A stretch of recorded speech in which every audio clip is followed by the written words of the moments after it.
Hello friends, आज इस video में हम जानने वाले हैं करवा चौथ व्रत की कथा क्या है। तो आइए जानते हैं करवा चौथ व्रत की कथा। बहुत समय पहले की बात है। एक साहूकार के 7 बेटे और उनकी एक बहन करवा थी। सभी सातों भाई अपनी बहन से बहुत प्यार करते थे। यहाँ तक कि वे पहले उसे खाना खिलाते और बाद में स्वयं खाते थे। एक बार उनकी बहन ससुराल से मायके आई हुई थी। शाम को भाई जब अपना व्यापार व्यवसाय बंद करके घर आए तो देखा उनकी बहन बहुत व्याकुल थी। सभी भाई खाना खाने बैठे और अपनी बहन से भी खाने का आग्रह करने लगे, लेकिन बहन ने बताया कि उसका आज करवा चौथ का निर्जल व्रत है और वह खाना सिर्फ चंद्रमा को देखकर उसे अर्घ्य देकर ही खा सकती है। चूंकि चंद्रमा अभी तक नहीं निकला है, इसलिए वह भूख प्यास से व्याकुल हो उठी है। सबसे छोटे भाई को अपनी बहन की हालत देखी नहीं जाती और वहां दूर पीपल के पेड़ पर एक दीपक जलाकर चलनी की ओट में रख देता है। दूर से देखने पर वहां ऐसा प्रतीत होता है कि जैसे चतुर्थी का चांद उदित हो रहा हो।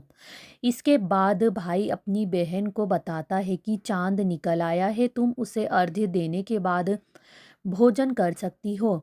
बहन खुशी के मारे सीढ़ियों पर चढ़कर चांद को देखती है, उसे अर्घ्य देकर खाना खाने बैठ जाती है। वह पहला टुकड़ा मुंह में डालती है तो उसे छींक आ जाती है, दूसरा टुकड़ा डालती है तो उसमें बाल निकल आता है और जैसे ही तीसरा टुकड़ा मुंह में डालने की कोशिश करती है तो उसके पति की मृत्यु का समाचार उसे मिलता है। वह बौखला जाती है। उसकी भाभी उसे सच्चाई से अवगत कराती है कि उसके साथ ऐसा क्यों हुआ। करवा चौथ का व्रत गलत तरीके से टूटने के कारण देवता उससे नाराज हो गए हैं और उन्होंने ऐसा किया है। सच्चाई जानने के बाद करवा निश्चय करती है कि वह अपने पति का अंतिम संस्कार नहीं होने देंगी और अपने सतीत्व से उन्हें पुनर्जीवन दिलाकर रहेंगी। वह पूरे 1 साल तक अपने पति के शव के पास बैठी रहती है, उसकी देखभाल करती है, उसके ऊपर उगने वाली सुई नुमा घास को वह एकत्रित करती जाती है। 1 साल बाद फिर करवा चौथ का दिन आता है। उसकी सभी भाभियां करवा चौथ का व्रत रखती हैं। जब भाभियां उससे आशीर्वाद लेने आती है तो वह प्रत्येक भाभी से यम सुई ले लो, प्रिय सुई दे दो, मुझे भी अपनी जैसी सुहागिन बना दो, ऐसा आग्रह करती है। लेकिन हर बार भाभी उसे अगली भाभी से आग्रह करने का कह चली जाती है। इस प्रकार जब छठे नंबर की भाभी आती है तो करवा उससे भी यही बात दोहराती है।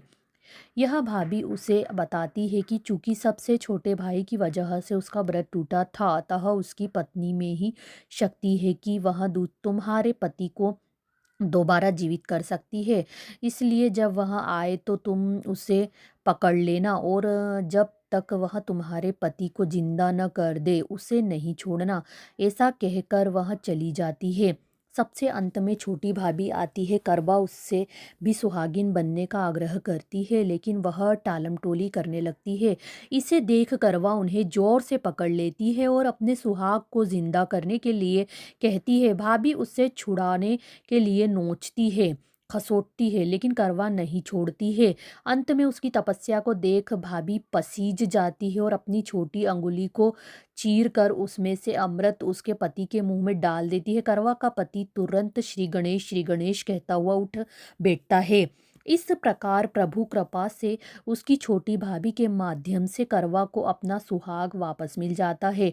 हे श्री गणेश माँ गौरी, जिस प्रकार करवा को चीर सुहागन का वरदान आपसे मिला है, वैसा ही सब सुहागिनी को मिले। धन्यवाद।